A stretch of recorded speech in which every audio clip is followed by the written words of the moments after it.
විභාගය මේ වචනේ ඇහෙනකොට ඔයාට පීඩනයක් දැනෙනවද? හැමදේම ඕනවට වඩා වැඩි වගේ දැනෙනවද? ඔයාගේ ඉලක්කය ඔයාට වඩා විශාලද? මේ වචනේ කියන්නේ හරිම බලවත් දෙයක්.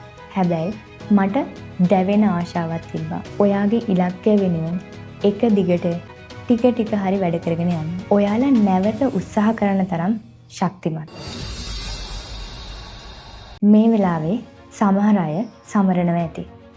ඔයාලට මගේ උණුසුම් සුබ පැතුම්. තවත් සමහර අය මේ වෙලාවේ විභාගයට නැවත මුහුණ දෙන්න සූදානම් වෙනවා ඇති. ඔයාලා ගැන මට ආඩම්බරයි. මොකද ඔයාලා නැවත උත්සාහ කරන තරම් ශක්තිමත්. තවත් සමහර අය මේ වෙලාවේ බය වෙලා ඇති.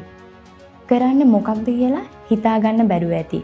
මම අද ඔයාලත් එක්ක බෙදා ගන්න හිතුවේ උසස් පෙළ විභාගයේ ජය ගන්න මට උදව් වුණ මට ප්‍රයෝජනවත් වුණ රහස් කිහිපයක්. පළවෙනියටම කියන්න ඕනේ මම උසස් පෙළ කරන කාලේ මගේ පන්තියේ හිටිය දක්ෂම කෙනා නෙමෙයි. හැබැයි මම පාස් වුණා. නිකම්ම නෙමෙයි. හොඳ අයිලන්ඩ් රෑන්ක් එකක් එක්ක. ඒකට හේතුනේ මගේ මයින්ඩ් සෙට් එක සහ මගේ පුරුදු. ඉතින් මං අද ඔයාලට කියලා දෙන්නේ මගේ ජීවිතේ වෙනස් කෙරුව රහස් තුනක්. පීඩනය අවම කරන්න.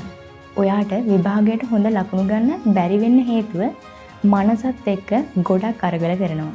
මනස එක එක දේවල් වලින් ඕනවටත් වඩා පිරලා තියෙන්නේ.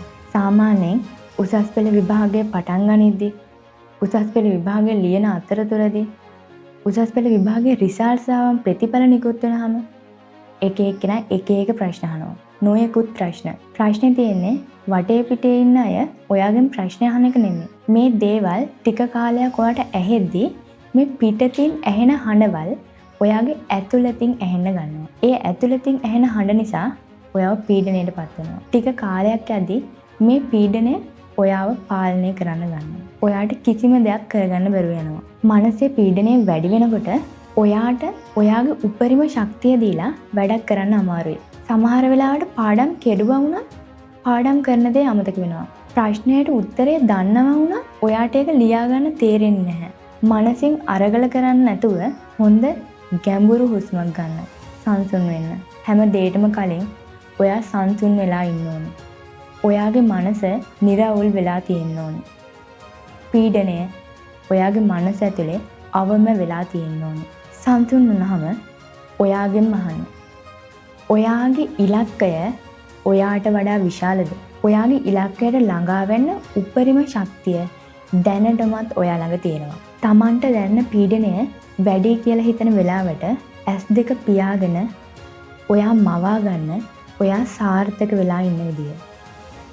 ඔයා හොඳට විභාගයට මුහුණ දෙන විදිය. ඔයාගේ ප්‍රතිඵල ඇවිල්ලා ඔයාගේ විභාගයේ ප්‍රතිඵල ඇවිල්ලා ඔයා සතුටින් ඉන්න විදිය. මම කලින් කීවා වගේ මගේ පන්තියේ හිටිය දක්ෂම කෙනා මම නෙමෙයි. හැබැයි මට දැවෙන ආශාවක් තිබ්බා. අන්නේ දැවුන ආශාව මගේ බයට පීඩනයට වඩා ශක්තිමත් වුණා. බලන කෝණය වෙනස් කරන්න. සමහර වෙලාවට අපි ඉන්න තත්වය අපිට තියෙන අභියෝග මේ එකක්වත් නෙමෙයි අපිට තියෙන ප්‍රශ්නය. අපි බලන කෝණය. බහුතරයක් ළමයි විභාගයක් අසමත් වුණාම හිතනවා මට මේක කරන්න අමාරුයි, මට මේක කරන්න බෑ, කරන්නේ කොහොමද කියලා තේරෙන්නේ නැහැ.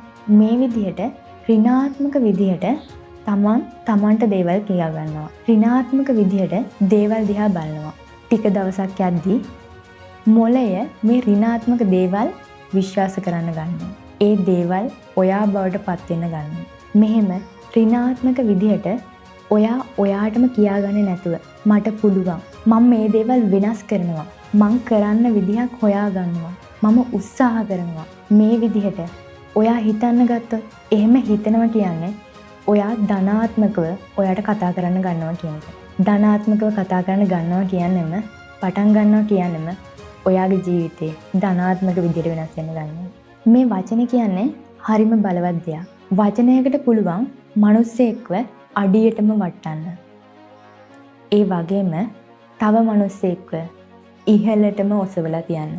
ඉහළම තලයකට ගෙනියන්න.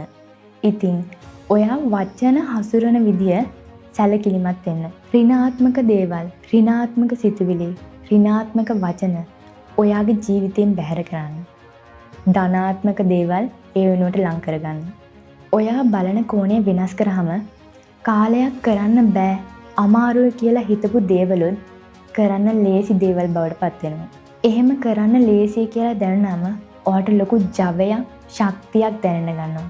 ඔයාට ලොකු ආත්ම විශ්වාසයක් දැනෙන්න ගන්නවා. විශ්වාස කරන්න. මෙන්න මේ ජවය, ශක්තිය, ආත්ම විශ්වාසය ඔයා හිතනවටත් වඩා දුර ඔයාව එක්කන් යනවා.